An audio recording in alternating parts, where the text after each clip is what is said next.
Hello, everyone. Welcome to another wonderful day of chemistry. So today we're going to be looking at how we can treat sequential reactions, which again are characterized by having some elementary steps that are fast and some that are slow, and trying to use this to figure out the overall rate of the reaction.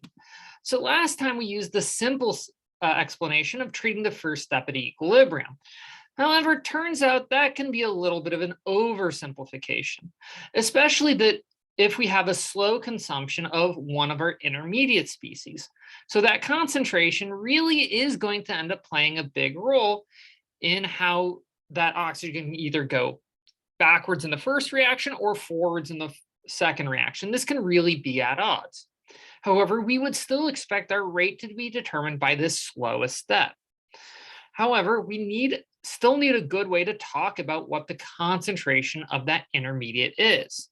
So one of the best approximations we can make is that assume that after I give this reaction a little bit to get started, I'm going to build up some amount of that intermediate that's going to be relatively low, but it will stay relatively constant as I'll pretty much be making it at the same rate I'm consuming that intermediate species, in this case, the atomic oxygen. And the steady state really assumes that that amount of intermediate produced and consumed will be equal. And that's really what we're looking at.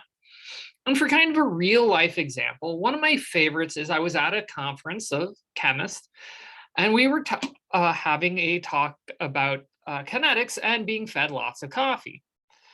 At the break, we then went to the bathroom where there was a long line, and somebody commented that we had reached steady state coffee. After that original first talk where everybody had consumed coffee, the rate at which coffee was being consumed and released was approximately equal. So very similarly, we can have an initial induction period, then we hit a steady rate of both consumption and production, and then at the end, when the coffee is taken away, you'll have a slow goat tail towards the end. But most of the reaction is going to be this steady state level, where the amount of that intermediate coffee in the bladder stays relatively constant. And we can go ahead and apply the steady state approximation to the decomposition of ozone simply by saying that our intermediate, in this case, atomic oxygen, its rate of production and consumption will be equal. Well, we know what its rate of production should be because there's only one reaction here that produces atomic oxygen, and that's this first reaction, and its rate is going to be based on that individual rate constant and the reactant concentration, because this is an elementary step. However, the rate of oxygen consumption is a little trickier, as I can consume the oxygen by either sending this reaction in reverse or sending my second reaction forward. So the rate of consumption can either be based on the reaction of molecular oxygen, atomic oxygen with molecular oxygen, or with ozone, and again, the corresponding rate constants. You add these two rates together, and that's going to be the total rate of consumption.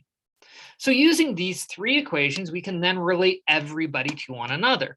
Now, one of the key features is that here on this right-hand side, both of these terms contain molecular atomic oxygen. So we're going to go ahead and pull that out to make things a little easier.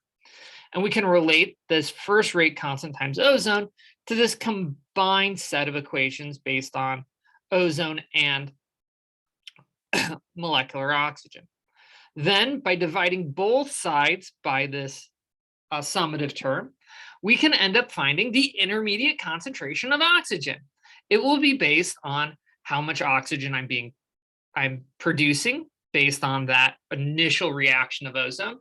And then I'm going to have to divide out the sum of where the oxygen can go. And this is a very common form for a steady state approximation. We can then go ahead and combine this term with our original rate determining step, where the rate is equal to, again, that second rate constant times the ozone times the atomic oxygen. Now we can go ahead and put our concentration of atomic oxygen in there and get, well, let's just call it a fairly big and complicated rate expression. However, it does turn out that this rate law will hold during the majority of the reaction. So essentially, Once we've given it a little bit of time to get started, what's called that induction period, this rate will hold very well. And one of the other cool things we can do is simplify it for a variety of conditions. So for example, what would happen if our atomic oxygen is much more likely to react with O2 than ozone? Well, in this case, we would know that the rate of oxygen or the reaction with oxygen would be much greater than the rate of reaction with ozone. Then if we take a look at our rate expression, well, that means that I could probably ignore this second term here. And so I could simplify my rate expression down to the rate being second order in ozone and negative order in oxygen. Well, it turns out what we just described was a pre-equilibrium species. So what we allowed an equilibrium to establish in between ozone and atomic oxygen. However, what would happen if we went the other way? If we said that the atomic oxygen was much more likely to react with ozone, then it turns out that the second reaction would be much more likely and have a larger rate, at which point we could go ahead and ignore the first term in the denominator, which means that we'd have a fun rate expression where, wait a minute, we have K2 show up in both the numerator and denominator, and one of the ozones as well. So it simplifies down to the rate constant for the first reaction times the concentration of ozone, which, if you might remember, is the same as if the first step were rate limiting, because that's the rate for the first reaction. So one of the real powers of the steady state approximation is that it can be essentially encompass any sort of phenomena in between the first step being rate limiting or the second step being rate limiting. But it does take a little bit more effort to put together, but a lot more useful.